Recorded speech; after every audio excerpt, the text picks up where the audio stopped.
Hello again. As you can see from looking out the window behind me here, that I'm not home anymore. And I'm a long ways away from home, so it might take me a while to get back. So better get started.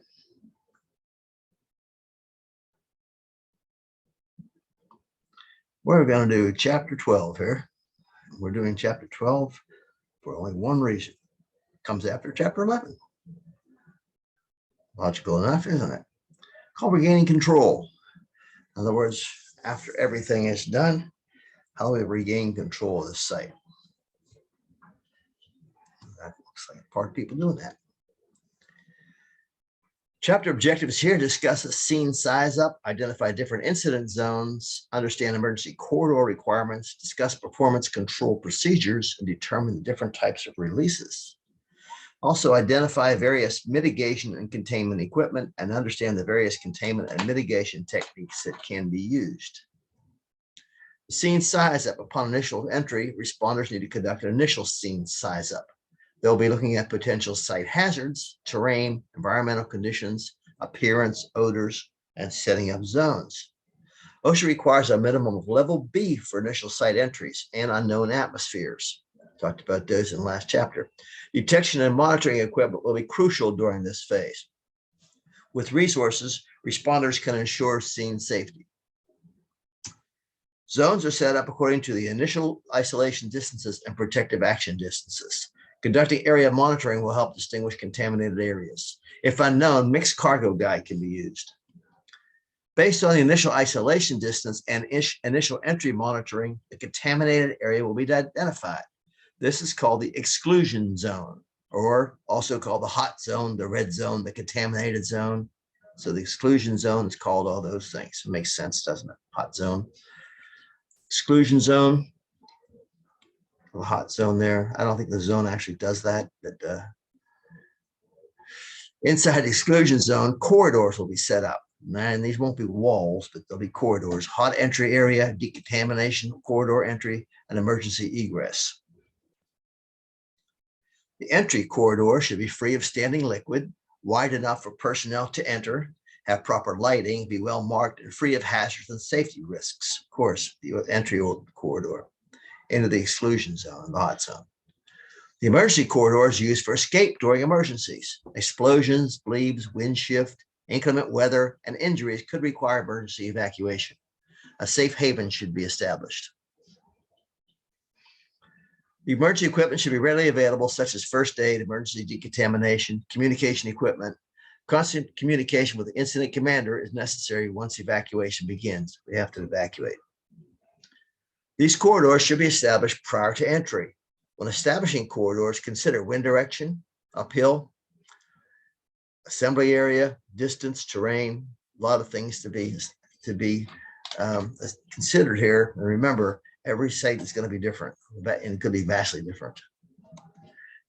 The contamination reduction zone, the CRZ, is based off of protection action distances. It minimizes the potential cross-contamination. And this is also called the decon zone, the warm zone, the yellow zone. So this is the zone between the hot zone and the green zone. Contamination reduction zone. I don't think it does that either. And that's a decon corridor. The decon corridor will be established with the CRZ, within the CRZ. All personnel equipment must exit through the decon corridor. This further reduces the spread of contamination. That makes a lot of sense, doesn't it? You can't have people just going out all over the place. And when they go out through the decon corridor, very important. Operations within the decon corridor is called technical decon. Decon should be established prior to entry into the corridor. Typically starts just inside the hot zone. The support zone is a clean area outside of the CRZ. It contains incident command, logistics, and all support personnel and equipment.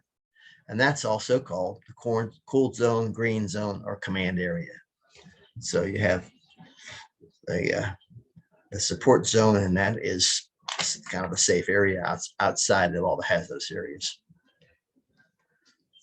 Responders must know the basic methods and procedure for safely handling releases. There are many options in containing releases, but remember this: responder safety is of prime importance at all times.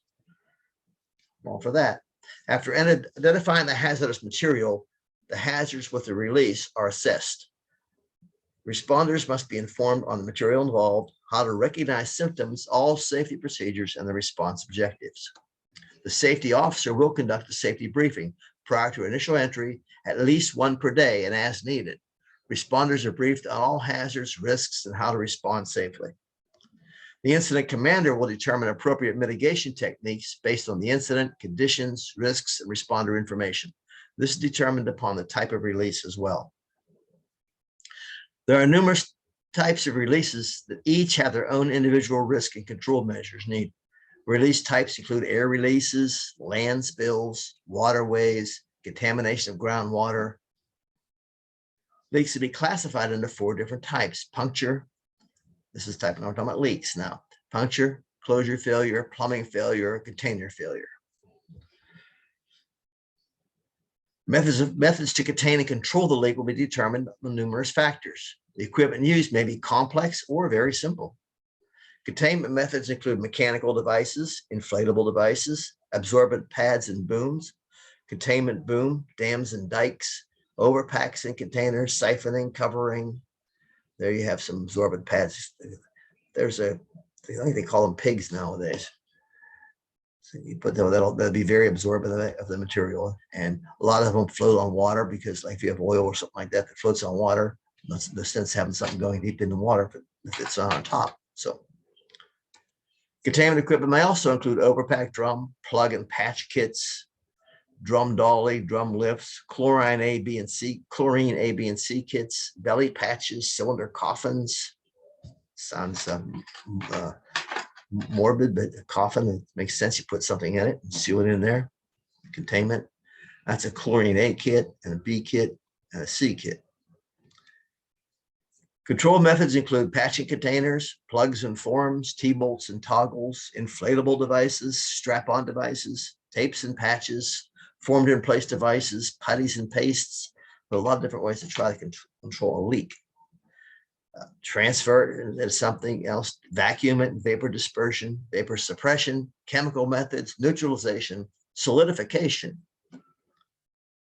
And there's some variety of containment methods. There's, again, you get some absorbent materials up around it, and there's putting some stuff on it. Looks like on the bottom picture. That looks like some kind of a plug or patch rather. And that's like containing it into another container. You can see they're putting a big one over that 55-gallon drum.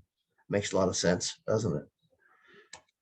Mitigation techniques. Once the incident is contained and controlled, mitigation of the incident can begin. Typically, this is considered hazardous waste operations now. So the danger of the initial thing is over, but now you have to mitigate. Mitigation techniques vary according to the incident and chemical.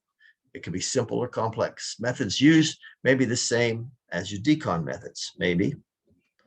Some techniques include dilution, neutralization, freezing, absorption, gelation, vapor suppression, biological additives. Hazmat techs may have to use creative thinking to find the best method or tool for the situation. It may take a MacGyver approach to stop the leak or contain the release. I'm chuckling, going back to this one here. We had a release at OK Foods, and I forget what the chemical was. It was not real, it was pretty nasty. That it was in a room where it was made for these chemicals, kind of, but it was close by the door. And these came in on these Gaylords or these plastic, like 4 foot by 4 by 4 foot roughly containers with this real thin, like almost a conduit type of skeleton on the side of it. You've seen them around, and they're on, not on a pallet, but on like feet. They're something like a pallet, and they're pretty flimsy.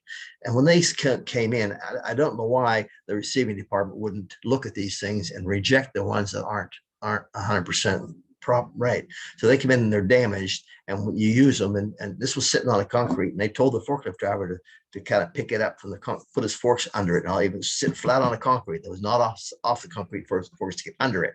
So he tried, he poked a hole in it.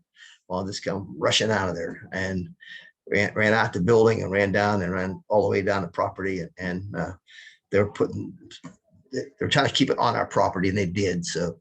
And it was a maximum, of course, it was a 55. No, it was only 55 gallon. I'm not sure those things are 200 or 300 gallons, I guess.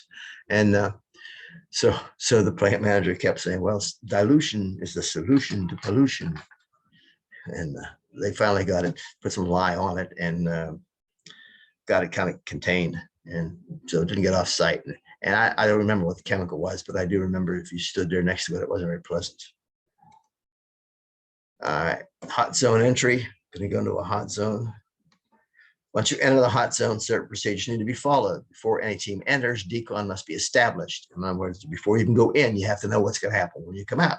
All responders in PPE must have pre-entry vitals measured. A safety meeting must be conducted prior to entry by the safety officer to ensure all hazards are communicated, rescue efforts are established, work goals and tasks are clearly identified, communication efforts are addressed, and any questions that anybody has gets answered.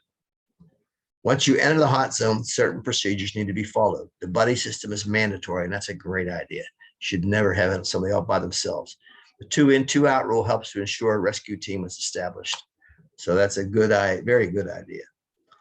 Responders need to ensure communication is addressed either through radio, tug line, just what it says. It's a line, it's wrapped around you, and if you need help, you have to tug on it. Hand signals, line of sight. Remember, you don't know what you're going to get into here. Now, hot zone entry, these are some signals that are used. Out of air, cannot breathe. That makes sense, doesn't it? Situation grave, evacuate immediately. Returning to command station, hand signals, okay, I'm all right. That makes sense. Leave area immediately, no or negative. Additional personnel to help with repairs, need assistance, body recovery. That's one you don't want to see. Once responders enter the site, they need to be aware of their surroundings. Visually look for and evaluate hazards, incident locations, incident specifics, if additional tools, supplies are needed, if additional personnel may be needed.